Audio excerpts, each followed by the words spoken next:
Hello and welcome to Group Chat. I am Justin Verrier, and joining me in the black zoot suits, ready for the funeral game, Rob Mahoney, Big Waz. My question for you guys is, so Tyrese Haliburton won the game, so he called his shot, but does he get points deducted for harkening back to the zoot suit era?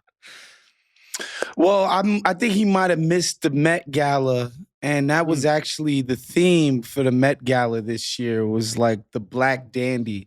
So these big, boxy, nasty-looking suits was like what people was rocking. And so this was his chance to be a part of that cultural moment here on one of the NBA's biggest stages. Genuine question. Do you think he got an invite to the Met Gala? And subsequent question, now that he's going to be an NBA finalist, do you think he gets one next year?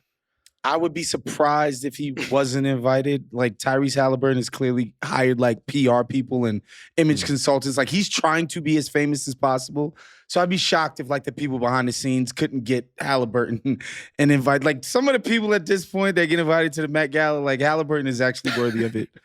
Well, but plus he runs the city of New York now, Justin. You know, like this is his territory. It's true, but does he already have a stylist, or is he freelancing? Because if he has a stylist, I would love that job. I promise you he's not freelancing. The newsboy hat didn't happen by accident. This episode is brought to you by State Farm. On the basketball court, the best players know when to pass. And off the court, you still need teammates who are there when it counts. That's where State Farm comes in. With agents and online tools to help you find the coverage you need, you can focus on what really matters, whether that's hitting game winners or just getting through the day. State Farm, with the assist. Coverage options are selected by the customer. Availability and eligibility vary by state. Considering the way he played in the Eastern Conference Finals and throughout this postseason, I think he could do whatever he wants at this point because the Pacers shut the door on the New York Knickerbockers. Game 6, they're going to the NBA Finals. Rob Mahoney, how do you feel? I feel great. You know what? I feel like I've been wearing my black on black zoot suit in these pods all season, trying to tell you guys that the Pacers had, if I remember from our pie conversation, like a 1% chance to win the NBA title. And you tried to shut me down. Told me it wasn't possible. You told me it couldn't be done. Not even a sliver. Not even the sliver of the pie.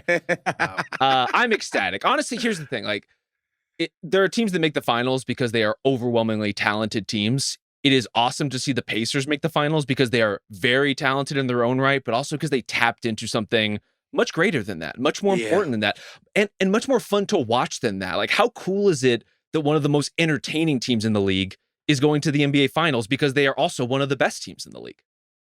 Yeah, I love that Rob talked about that thing, that ineffable thing that's in the air with these Pacers. And, you know, you call it a mind meld, you call it chemistry.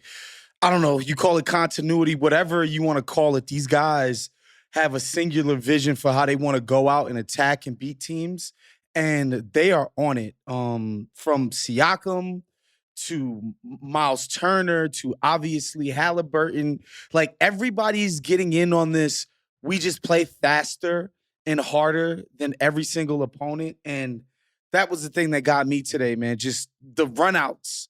The constant runouts on makes or misses. The turnover, it doesn't matter what it is. We're running out and beating these guys to the punch and just doing it. Oh, every single quarter they were doing it. And eventually, I think that's what caused the separation in this game, is the amount of points they didn't have to try to grind out in the half court. Meanwhile, I'm watching Jalen Brunson just pounding the rock 40 feet from the basket with a dude draped all over him. I thought that was just the difference in today's game, man. Mm-hmm. Yeah, I mean, if you had your head in the sand throughout this postseason and we're just watching this game, I think this was the representative sample of what the Pacers have done all the playoffs and like why they are in this position.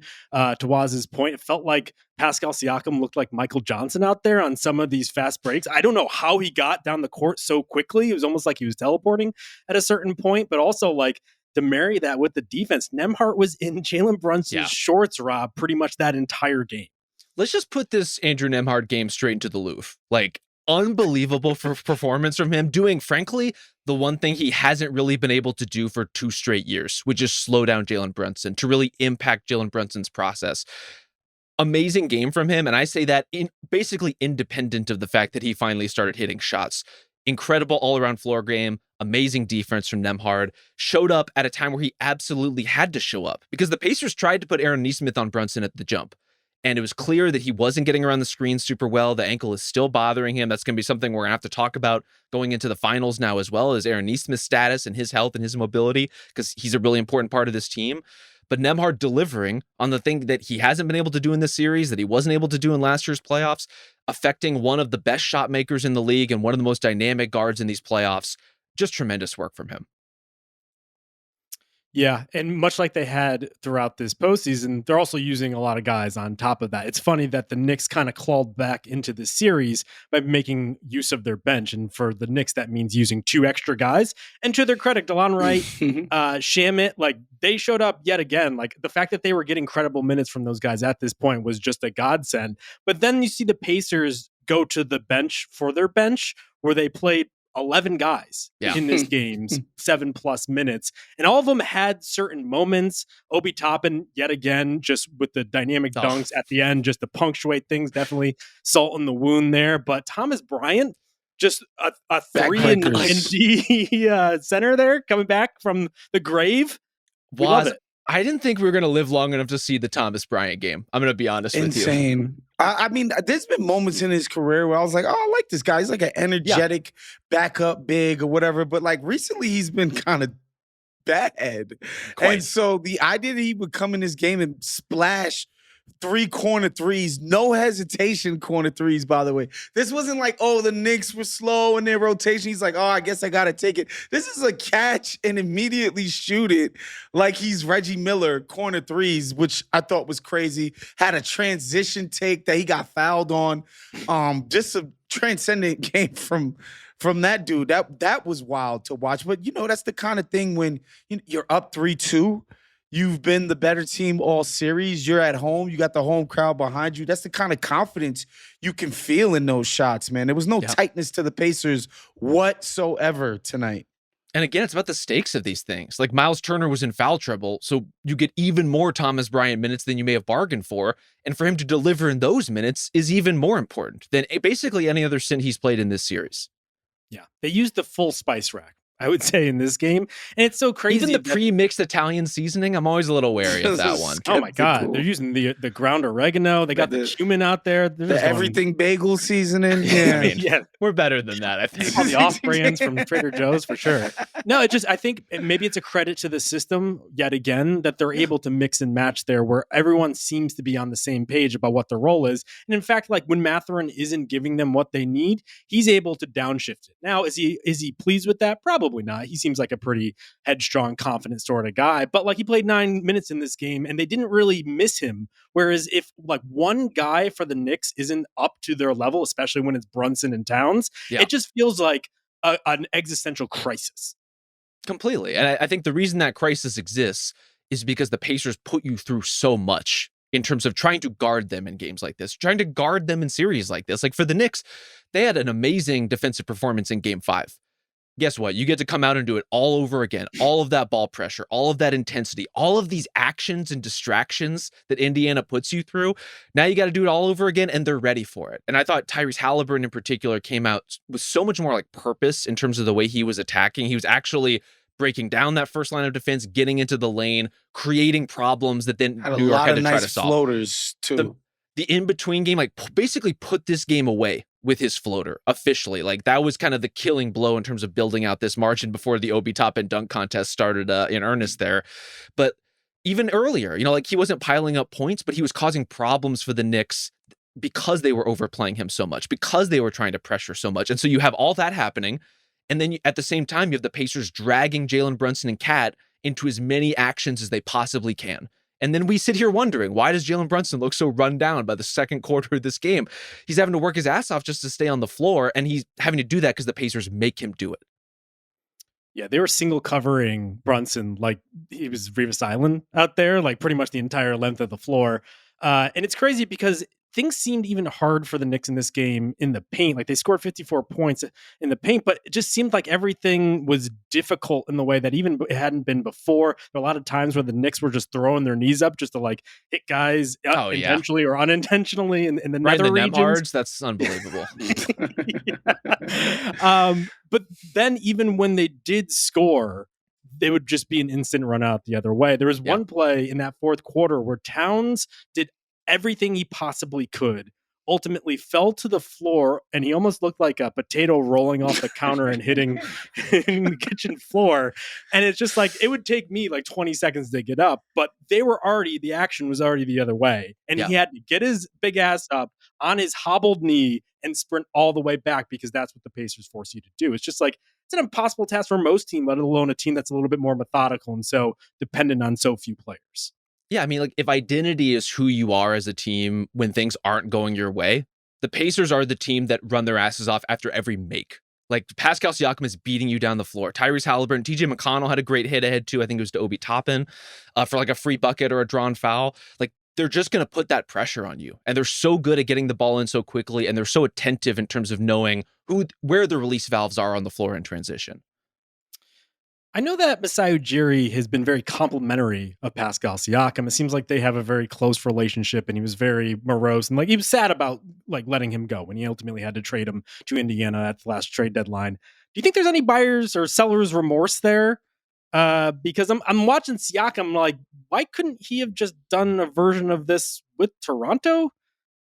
Well, they don't have Tyrese Haliburton for one. Yeah. That's what I think it is. Like they clearly didn't have the bona fide engine of an offense or a team for that matter, the way that Indy so clearly did. And they felt that way immediately. Even if you love Scotty Barnes, part of the problem was like Siakam is playing the same position as Scotty Barnes. And, there's that awkward tension of trying to make those two work in tandem with one another. And, sometimes things just run their course. It's like Pascal had been there from the beginning, won a championship, turned into an all-star, all of that stuff. And maybe it was just time to do something different. And I don't know. I don't think the Raptors would be, replacing Indy in the finals had they not made the Siakam deal, right? Like, I don't think anybody believes that. And so I don't think there's any seller's remorse. You should be happy for Pascal. I think the seller's remorse is more like it was a weird series of events that led the Raptors to kind of hold on to Siakam as long as they did. Like they had such a weird season. It wasn't weird, Rob. It was Masai and Danny Ainge. They the same. They like to wait till the perfect that trade. Is true. You can't make a good trade. It has to be perfect. And so they wait. And now it's like, all right, we just got to take what the hell we could get from Indy for it. That was not the perfect trade. Pascal Siakam, though, even then, and especially now, it's just very clear he's an all-NBA caliber player. Like whether he makes the team or not, he's always going to be kind of in that mix on the periphery, absolutely deserves it, a two-way weapon. And I think to your point was about like complementary skill sets. He and Scotty Barnes, like good forwards who can make plays, can play off of each other. But it's not the same as having a point guard like Tyrese Haliburton, who's going to find you on every duck and who's going to find you on all those leak outs, who you can run pick and roll with. And if they switch, you punish them. Like you just can't do that if it's a Siakam Barnes pick and roll, Pick and roll, pick and pop. I mean, everything. Inverted pick and roll. Like, I mean, you name mid-range, it. These guys post up. It's crazy. Yeah, you just like think back to that draft though, and you wonder like if the Raptors had been a little bit more intentional about prioritizing Siakam as their guy, and maybe not drafting Barnes, who obviously overlapped with some of the skill sets there, maybe got more of a Suggs type of player in there. And then it's like a different sort of situation. But ultimately circles back to what the Pacers, I think, have helped him to find. I was thinking about this as I was watching him go off for 31 in this game. And we should mention he ultimately did win Eastern Conference MVP, Eastern Conference Finals MVP. I can't think of a system that has unearthed another level of a guy at his like already all NBA caliber. It's typically role players. Like I was thinking about Derek White in the Celtics system, obviously the Suns and shooters, like it tends to be like guys who have a defined skill. Siakam went from a guy who was already an all-star, and it feels like he's added on top of that. And the system, Haliburton, everything that they're doing there has just pushed him to another level. And that's just a unique thing. And so if we're trying to explain why the Pacers are where they are, I think that's a big part of it.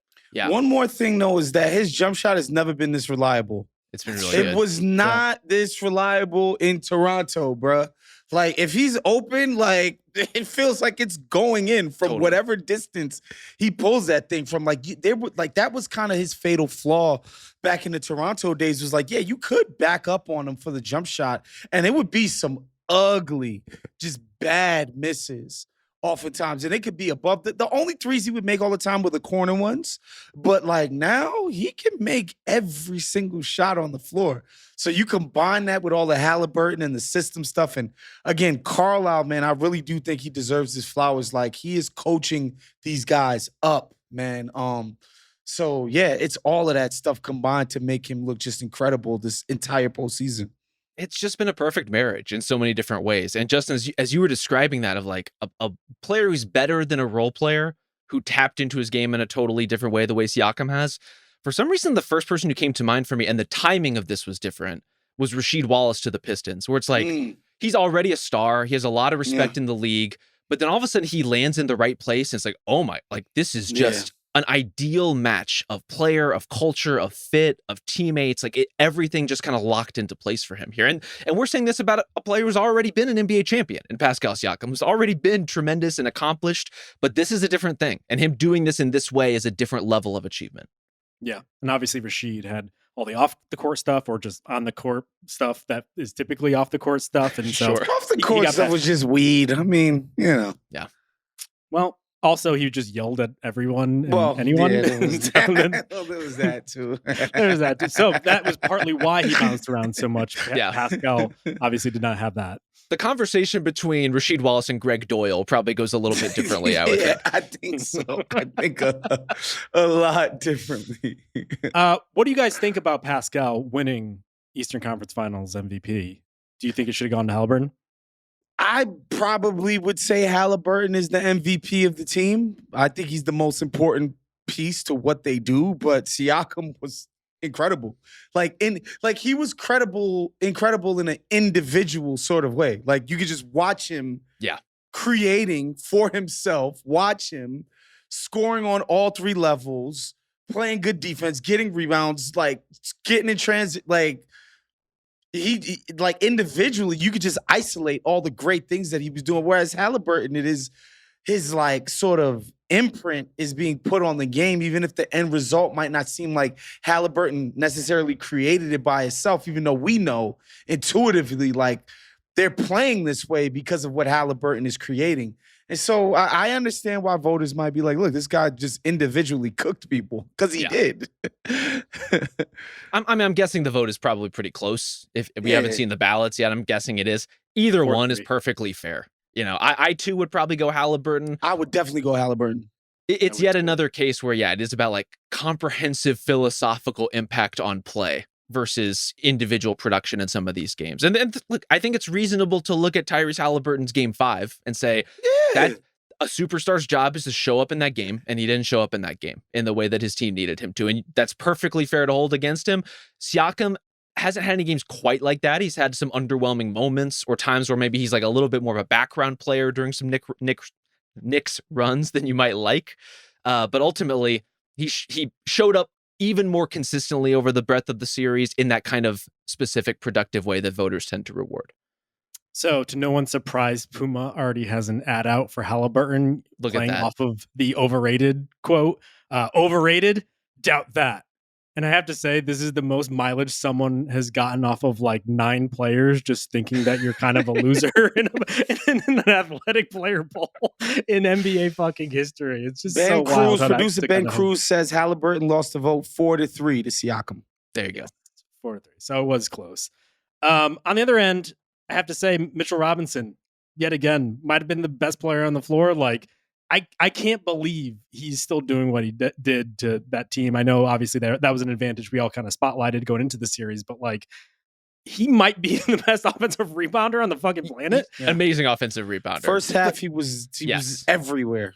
But second half, didn't hear a lot about Mitchell Robinson. No. The second half, every single what you would associate with hustle stat, the tips, the runouts, like the fast break points, the turnovers, like all of that stuff was all Indy in the second half. New York Knicks did not participate in hustle stats in the second half. In the first half, it was there. Like, they seemed to be like, all right, guys, we're right there. We just need to get to the fourth. We need to keep this thing close. But once the second half happened, the dam sort of broke. Yeah, I thought like Brunson is hounded. Cat had a hard time just like getting out of his own way for a lot of this game. Also just had a hard time, I think, turning the corner and getting to the basket in the way that he had in the last few. Overall, I just want to say, like, I thought OG Anunoby was outstanding in this one. Like, so many random important baskets that kept the Knicks in it when it looked like the game was going to slip away from them. And when those guys were struggling, like Towns and Brunson combined for 16 in the first half and OG had 14. Like, he was the guy who was coming up with all the big plays. And that's in addition to just like next level defensive plays that basically no other guy in the league can make. Like some of the blocks and contests that OG had, I genuinely don't even know how he got there. So credit to him for trying to keep the team in the game as long as he could. Like the Knicks needed a big time Brunson and Cat game, and the Pacers did a lot to prevent that from happening. Mr. Nick, Josh Hart, did not have a great outing. Probably his worst game of the series. Y'all know how much I love Josh Hart, but good God Almighty, was he horrible tonight? It's tough. Yeah, tough to watch. He was uneven pretty much this entire series. I mean, I do wonder how Knicks fans are going to ultimately receive this postseason run. Is it they got so far after the regular season that was so mixed that like this was so unexpected? We're still in the halcyon days. Everybody's just ready to fucking let it rip whenever. Or do they look back on it and say, oh, we kind of missed an opportunity here. Everyone was hobbled. We showed up in game 5. Like we had an opportunity to get back into the series. Like, do you think it's more optimistic or you think it's more disappointed? I think you got to be optimistic, honestly. I don't see how a Knicks fan could be honest with themselves and think the Knicks were a better team than the Pacers and didn't pull this out. Yeah. Like, you can't actually, with a straight face, make that argument. You lost to the better team. And I think why you should be optimistic, again, like, there's no reason the Knicks organizationally should go into this offseason like, how the hell do we beat Indiana? Like, come on. You have to believe you have what it takes in your building to beat Indiana in a 7-game series. And if I'm a Knicks fan, honestly, I think, like, you know, if this was the NFL, they'd be searching for a new offensive coordinator. If not outright, you know, a new coach, new head coach, an offensive-minded head coach, because the offense is just way too remedial. This offense there's no intricacies to it. Tibbs doesn't have a Karl Anthony Towns package. Like, here's my package for Karl Towns. We're going to do this. Oh, when they stop this, all right, we're going to come back with this. Oh, they countered with that. Oh, we're going to do this. Yo, Brunson, here's how you set up. Like, no, there's no OG package. There's no Mikal Bridges package. It's just roll the balls out, basically. Set a few screens, a few flares, come around to this, and, you know, Brunson's going to be great individually, or Karl Towns is going to be great individually. Like, to me, the Knicks need to revamp what they're doing on offense. They need to take a long, hard look at just making it easier to score. You have really good offensive pieces on this team. It should be better. And, you know, hopefully, like, Mikal Bridges get in the gym with Chris Brickley and learn how to shoot layups. I think it's kind of one or the other, right? Like, you either need that sort of advancement on offense or you need a way to guard where you don't have these two huge targets on the floor between Cat and Brunson. And that's calling on those guys individually. Maybe that's a way to manipulate the lineups or who's playing or someone they bring in the offseason. I don't know exactly, but you kind of need one or the other. And in so many ways, the Tibbs problem, or the kind of like Tibbs conundrum and the Cat conundrum, are one in the same. And I think Jalen Brunson kind of factors into this too, where it's like, you don't get here without those guys in some respects doing the exact kind of job that they did. But then when you reach the highest levels of competition, some of Cat's faults are a little bit more frustrating. Some of Tibbs' inflexibility can become feel damning in some of these games. And some of Brunson, and the difficulty he has in generating offense, which he's great. He's better at doing that than almost anybody in the league. But the fact that he has to do it to the extent that he does is kind of symptomatic of what you're talking about, Woz, which is imperfect process. Let's say that. Yeah, I look at it one of 3 ways. If you're like in the front office a couple days from now and you're just kind of looking back on what just happened and trying to plot a course for going forward, either you say like, oh, Mitchell Robinson kind of completed us in that starting lineup in a way that I think might have some legs going into next season. Like, I think a lot of us were skeptical that ultimately he would be a difference maker, and he ultimately was a kind of a difference maker. It took until late in the postseason, and so you might be able to say like, let's spin that forward, and we will just be a too big team, bring Hart off the bench, bring in another credible role player, and we'll just hit the ground running next year. That's one course of action. I think you could also say we need some reimagining with the offense, which is kind of what you guys are alluding to. I don't necessarily know what that is because it does feel like Brunson and Cat play such a methodical, specific style. I think you are boxed into playing into their strengths. And so like, you're not going to get Mike, Dan, and Tony in there in order to replicate what Haliburton is doing with the Pacers, which might be the impulse, if only because a lot of teams, when they do one thing, they want to go the complete opposite way, and that ultimately just ends up falling flat to begin with. And then the third thing is just, do we need to reimagine some of the roster spots? I do think if they want to be a Cat at center team, they need to be so blistering offensively that they could just run teams off the floor in the way that the Pacers did to them. And for that, I look at guys like Bridges and OG, and I'm like, we're spending a lot of money and heart on methodical defensive first players. Do we need actually an offensive first player? Because I'm like often looking around, where it's like when Brunson isn't in there or Cat isn't in there, and sometimes when they're both not in there, like, where's the offense coming from? I think those guys are big enough threats offensively that you should be able to leverage how dangerous Brunson and Cat are into something that can be consistently good without it being like, here's the ball, beat a guy one-on-one. Like, there just needs to be more stuff being done to do it that way. Like, honestly, the team that comes to my mind is the CJ and Dame Portland team, where it's like, Dame just wasn't out there just being some, 50 pick and rolls a night offensive play. He wasn't. He was getting off of the rock. They had a functional offensive system, and they leveraged his incredible talents to let other people cook, let CJ cook. Like, their offense was always close to the top of the freaking league without Dame behaving the way that Brunson does on offense. Like, you can have a more evenly dispersed offense while just leveraging, like, Brunson's obvious strengths. Like, this guy has incredible range. When he gets downhill, he draws fouls. Like Cat can shoot from everywhere. Like, you should be able to turn this into a functional, real NBA big boy offense, man. I think it would be nice, to have more actual secondary ball handlers and not like part-time, like OG. He shouldn't really be handling the rock. His is tough. Mikal can a little bit. Mikal is decent when he's doing it. And Josh Hart, too, I think can be a trigger man for some offense. I think what's striking about the Knicks in terms of like their set offense, right? When they're like calling plays to set up stuff, a lot of those sequences almost like start and end with get Jalen Brunson the ball in this position. Like it's like a half designed play where they have the setup to get Jalen Brunson on the move, on a cut across the lane, on a stagger across the top, like get him the ball with this momentum, ... Jalen Brunson make a play.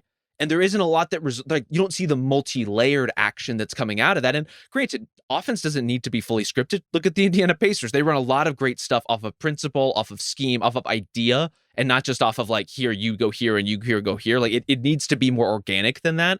But it's telling that when the Knicks do try to dial stuff up, it's a little half-baked. A lot of razzle dazzle to ultimately get to where you know it's going to go. It reminds me of like some Kobe teams where it's like pass, and then Kobe just like pounds the air out of the ball for 20 fucking seconds because that's what he's always going to do. So I don't know. I mean, if we're just going to like talk these out, if we're thinking the more extreme path, which would be to perhaps change one of these core 5 players, they do if we want to kind of pivot now to our Knicks war room and like really think this out. I traded Jalen Brunson for Giannis on Zach Lowe's podcast. How did you manage that? Ago. What were the terms of that deal? I don't remember. It's just like, let's do it though. So is Cat the new point guard in that situation? No, Giannis is. Okay, point Giannis. I see. Mitchell Robinson at the 2. Yeah, Deuce at power forward. Don't worry about it. Well, I think Bridges is kind of the swing piece here because he is going into the final year of his contract. Curiously, has not signed an extension. Brunson did go through the whole process. What was it, last offseason, signing the big old extension in order to afford them the opportunity to add guys like Bridges and OG. It's a little, I don't know what's going to happen here because on the one hand, you could say like, where do they get that talent again? On the other hand, you might be able to swap him for multiple players, as we've said with other teams, or you could just get a different type of player because I think a lot of teams, Rob, would want a guy like Bridges. He fills a lot of roles for a lot of different teams. Yeah, his market would be pretty robust, which always makes me double back to the like, are we sure we want to trade him in the first place? Can be a limited player, can be flawed in certain respects. I don't think there's any question that he's had moments in this postseason where you see the sum of his contributions and you feel a little underwhelmed by whether it's the level of aggressiveness. We talk all the time about him not getting to the basket and actually trying to finish. I think you saw some reasons for that in this series. He took a couple of layups that got swatted to all hell by Miles Turner. Like, he's just not an assertive and consistent finisher inside, even when he tries to do it. But more than that, it just took him too long in this series to play up and into Tyrese Haliburton, for one. Like, the fact that that was a Game 5 development is a damning bit of faint praise. How you reconcile all that is up to you. For me, I still think you write out the Mikal Bridges experience. I have a hard time, we talked about some of the back and forth and how this is a team that's caught between whether it should lean into its offense, lean into its defense. Do you want to paper over the limitations of Cat and Brunson? Do you want to accentuate their strengths? I think Mikal kind of allows you to do some of both in a way that is ultimately healthy. And I would try to augment this roster by adding one or two more players on the back end of it. Like, I'm trying to improve or at least make more consistent, hypothetically, the DeLon Wright minutes, or hypothetically, whoever's behind him in the rotation. The campaign minutes. There's a reason those don't exist anymore. But all of that is contingent on Tibbs playing those guys and whether you think that's realistic or not. Here's the question as an executive. If you know Tom Thibodeau is your coach, do you even try to improve your ninth man? Or does it only matter that you improve the Mikal Bridges spot and make it 5% better or 10% better? Should that be your primary concern if this is your coach? Yeah, that's a great point. Like, because if you do trade 1 for 2, like, is he going to play the 2? Or if anything, you're going to just end up with the 1, just the worst version of that. So I don't know. Waz, do you have any ideas here beyond trading for Giannis? Like, I just have a hard time believing they're going to do anything dramatic in the offseason after the first conference finals in 25 years. It just seems highly unlikely that anything besides extending Bridges, bringing Mitchell Robinson back, running this thing back. These guys barely know each other in terms of the Cat and Brunson stuff. Like, they just had a cup of coffee with each other and ended up in the conference finals. Yeah. There's so much to build on from here. I know, like, when it was bad, especially on defense, it's like, oh, is this something you want to try long term? Like, I think you have to at least, you have to be thinking, we're going to do this again. We're going to build on what we did this year. We beat Boston, which was a real dragon for the Knicks. And, at times, like, most of these games were hyper competitive with Indy. They have to feel like they're right there on the level of Indiana. I just don't think they're going to be dramatic about it. And then, forget about, like, the family ties and the La Familia, mobbed up element of the Knicks, where it's like, oh, if you're a CAA guy, is basically blood in, blood out. So, look what they did to Dante. I mean, we've seen the commercial now 1,000 fucking times, so we know what could happen. Yeah, I think Dante is just a way lower down on the totem pole than Brunson for obvious reasons. So, yeah, it's hard for me to see them doing it. And then again, like, even with Bridges, they gave up all this stuff for him. The idea that they're gonna just be like, let's try to get something different, right, and not just extend the guy. It just seems highly unlikely. Even if they did believe that was the team's best path forward, you just don't see front offices admit that kind of error that quickly. That, maybe we overpaid for Mikal Bridges. Maybe we should have traded for somebody else. You just don't see that very often. But I want to make this, like, very clear. The Knicks, short of Giannis, should not trade Karl Anthony Towns. Like, I think he's a really good trading Towns. I think he's a really good Knick who had an amazing run. And yes, create some problems for this team structurally that they then have to solve. But like, they were not getting his contributions from anywhere else. Many teams in the league do not get his level of contribution from anyone else. He's an all-NBA level player. Yeah, it's just the same old thing with Towns, where you're like, you are a certain team when you decide to get into Karl Anthony Towns' business. To the Knicks' credit, seems like they willingly accepted the challenge and brought out the best in him this year. And so I tend to agree with you guys. I think with any East team, you ultimately end up in the same place. You look at the landscape and you're like, I'm fine. We pushed the team that's going to the East Finals practically every game. Maybe we should have won one or two of those games if one or two bounces go a different way. Like, we might just make the finals next year if we just stand pat. So you're saying they're fine in the East?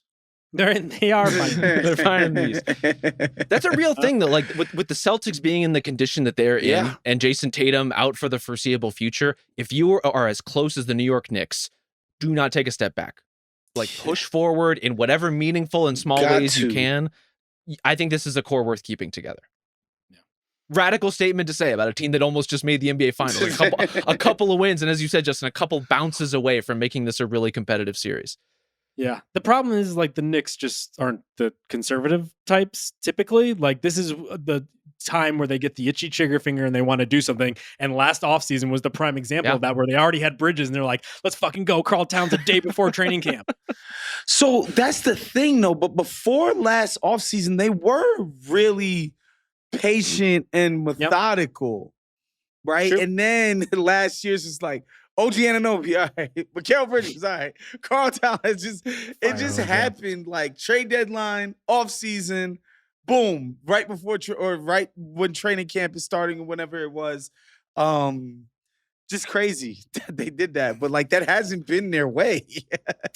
I know I bring up Kevin Durant once a week, twice a week for every team that has been ejected from the playoffs at this point. But like, wouldn't the Suns want a player like Bridges back, like the new version of Bridges in the fold? Not only does he have the muscle memory to play next to Booker, but you can only be so bad considering their pick situation, right? Durant, at the very least, might round out an offensive first team in New York in that sort of way. And if you're looking at Durant and his mindset, like, you want to go somewhere that's going to be competitive now, but isn't overly reliant on you in the way that, like, let's say the Houston Rockets are. And so, like, could he ease into his golden years being on the other New York team? Unfinished business. He's back in the boroughs. Let's go. Waz doesn't like it. I don't like it either. I gotta be honest with you. Like, obviously, KD is way better than Mikal Bridges. Let's get that out the way. He's a much better player than Mikal Bridges is. We're in agreement. He would theoretically be a great fit for what they're trying to do. Can play the 3, can play the 4, whatever. Even play the 5 sometimes, whatever. Temperamentally, that's what you want to bring into your locker room? Wow. Well, that's maybe what you it's want like, to do? I brought up the Monty Burns has so many personal, like, physical ailments that he can't push all of them through the door. Do you guys know this Simpsons? No idea. No. the glazed looks on the No eyes. idea. Okay. I'm sure like 10 people will get it out there. But send us a clip. Do they all cancel each other out is what I'm saying. Does Towns' townsiness, Brunson's like kind of just quiet, calm, Durant's own like moodiness, do they all kind of cancel each other out? And if anything, there's balance there just because the encore product would just be good enough. Here's the thing. I think as far as Kevin Durant's quirks as a personality, and we've talked about them many, many times, Waz has talked extensively about the idea of Kevin Durant as a leader in particular. Jalen Brunson is a great leader of a team. Yeah. And so that vacuum is sort of already filled by virtue of having him. That said, I honestly think having KD on the team makes Towns less important in a way that then makes Towns' weaknesses more apparent and more concerning. Right? Because, like, for one, Cat is great if you want to drive. Kevin Durant doesn't want to drive. He wants to stop at 12 to 18 feet and pull up and hit, and he's so good at it. Turn the corner anymore. Yeah. Doesn't really turn the corner like that anymore. And so the space that Cat provides might make it a little easier for KD to maneuver in the mid post, but ultimately, like, you're going to make KD a 6-man? It would be very tipsy to start Josh Hart over Kevin Durant. I'll put it that way. Yeah, and also if we do go with Mitchell Robinson, if you bring him back in this wild fantasy, like, I guess KD is playing the 2 a la like the PJ Carlesimo days. So I don't really know how it would work either. But that is the level of offensive player that would get me to entertain a Bridges trade. Sure. Anything short of someone that just makes us lights out offensively, that we could go toe to toe with the best teams like that. Yes, but otherwise, I'm holding on to Bridges. I'm rolling it back. I'm getting another adult into the back into my roster. Something kind of twisted about the Knicks situation is, maybe it took him a little long to fully get there with someone like DeLon Wright in particular in terms of playing him actual rotation minutes, but the Knicks did. And they tried to play Landry Shamet kind of along the way, and then here in the playoffs as well, and here in the conference finals in particular when he's been healthy. Those guys are both free agents who could just leave, and they are not unimportant Knicks reserves at this point. And so in addition to trying to make this roster better, those guys who are now favorites in New York, Landry Shamet in particular, is apparently just like an icon of Knicks lore. Might not be a Knick anymore. I don't know what's going to happen, but they played their way into opportunities, whether it's New York or elsewhere. So in the future, like Landry Shamet's going to be sitting in like the Marcus Camby seat courtside. Like, is that what we're saying? Are you telling me Tim Thomas is a dramatically more important Knick than a member of a team that went to the Eastern Conference Finals? It's true. Oh, God. I will say they did do a good job of rounding out their roster pre-flurry of moves last offseason by bringing a little bit more out of guys that had gotten tossed around. Dante DiVincenzo was one of those guys. Obviously, Hartenstein was one of those guys. Mitchell Robinson even found a different level when playing around a more well-constructed roster. And so they have done well with veterans and making them into credible rotation players. Yeah. And maybe that's what they do. Precious Achiuwa is an unrestricted free agent. Maybe you trade him at the draft before the calendar year rolls over. You get another guy like that into the mix, and then all of a sudden you're cooking. But something I think has to change. And so if it's not the roster, maybe a coaching change would be it. I don't know the obvious candidate, though. That's the other problem. Yeah, we gripe a lot about Tibbs. I just don't see like the easy path to a dramatic reinvention. He's not. They need, like I said, they need an offensive coordinator of some kind, of somebody with that Tibbs respects, who knows offense. Like it sounded like you were nominating Terry Stotts, poach him from the Warriors staff, apparently. Bring him in, man. Like, because again, it's just a matter of Karl Towns played on a different team before New York. Like, they ran stuff specific to his skill set and needs. Yeah. Like, you're paying the guy $55 million a year. Treat him that way.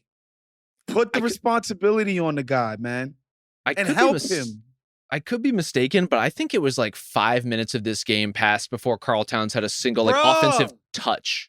Like, did not touch the ball. It was 7:18 to go in the game before Karl Towns touched the rock, bro. That's timestamp Wosny Lambre checking in. Insane. You're just logging every play. Bro, I remember because he was like foul line extended when he caught it. I'm like, yo, this is the first time this dude touched the ball. Yep. New York Knicks basketball, bro. Why don't we flip ahead to the finals now? So we're going to do a full-blown finals preview podcast next week, in the middle of next week. But I want to get your guys' early thoughts. I think my first early thought when the slobber knocker of a series between the Oklahoma City Thunder and the Indiana Pacers is who gets to claim the heartland? Who gets to be the team from Middle America that's the upstart scrappy? Oh, it's got to be Indy because of the basketball history, the Hoosiers movie, all of that, Lord. They got it. The fact that most of the people in the state think high school and college basketball is better than NBA. Like, they gotta take that Heartland trophy for sure. But hey, man, the Prairie ain't far behind, y'all. I mean, come on now. I guess stealing a team from another market doesn't necessarily endear you to the come on. the fans at home. Come on. That's specific Northwest solidarity right there. That's right. I love it. That's true. I forgot about that. What jumps out to you, Rob? I think I am so fascinated by how these two teams end up playing in chaos. Like we just talked about the randomness of Indiana's offense. They're so good at that, about playing off of ideas, off of concepts, off of screens in ways that are not necessarily scripted. Oklahoma City is, I would say, particularly good at disrupting the stuff that they anticipate, right? Like they know where Nikola Jokic wants to get the ball. They know where Julius Randle wants to set up and turn his shoulder, and they can jump those things. If you take away some of the predictable stuff and you make them play a very dynamic, very unpredictable game with all these like random like drive-by ghost screens with all this side-to-side action, does it negate any of the best defense in the NBA this season? Does it negate any of all of the disruptive turnover hunting? My guess is no, because Oklahoma City is good at creating and thriving in that sort of chaos too. But that's the sort of tension point. Like this was the first game in the conference finals that Tyrese Haliburton had 4 turnovers. It's mostly kept his turnovers way, way down. Overall, the team has kept their turnovers way, way, way down. The Thunder are going to press that pretty hard and are going to see exactly what Indiana's precision is made of.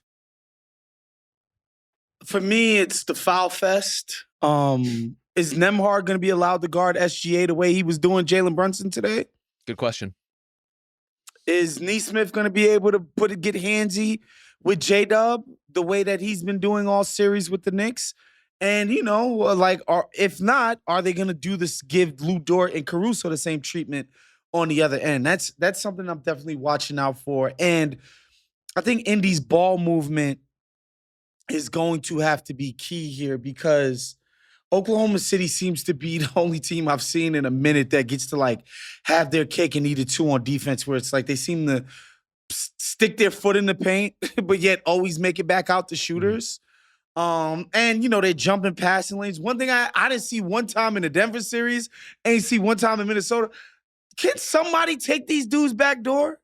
It's like, how is the back door never freaking open against these kids?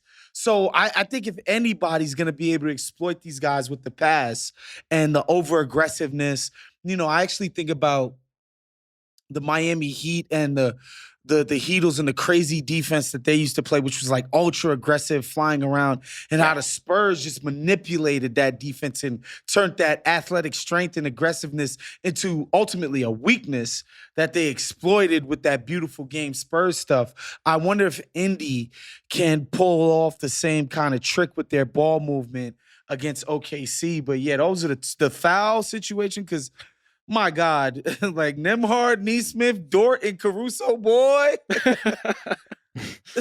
Simple assault, bro. Like what these guys be doing. So that's the stuff that I'll be looking out for.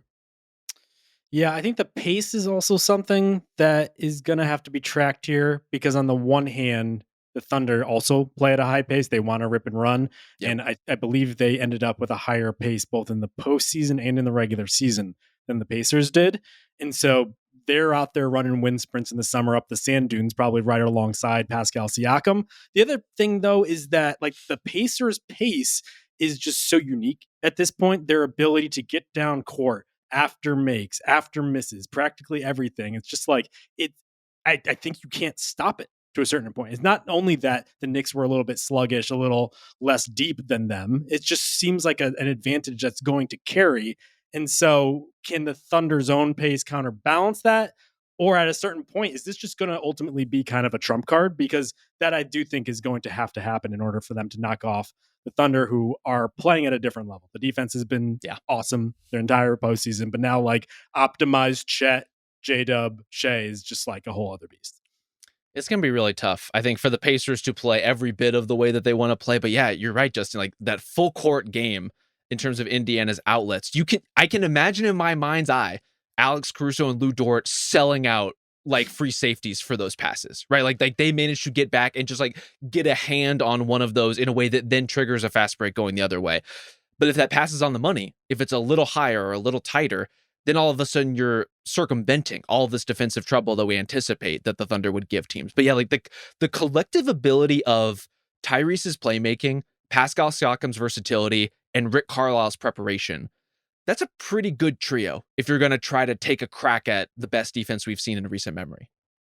Yeah, we talked all about the Pacers' depth. Like, let's just wait till we see the Thunder's depth when all of a sudden, like, in Game 4, Brandon Carlson's out there for 2 minutes. You're like, what? Why is this guy playing? Like we just liked his hustle and his middle part. We just thought he was going to be effective in this one. So we'll see. All right, why don't we wrap it there, because we're going to come back on Wednesday to do a full-blown variable style preview of the NBA Finals. got the Diddy lined up, got variations of the Diddy lined up. So stay Okay. tuned for that. So we'll do that on Wednesday, and then Thursday, something special. We're going to be live in Los Angeles in the studio at Spotify to do a live reaction show off of Game 1 of the NBA Finals. So stay tuned for that. You can email Rob for details if you want. So Wednesday, Thursday next week, and then we'll go from there. But that's it for tonight. Thank you to Isaiah Blakely. Thank you to Ben Cruz. Talk to you next time.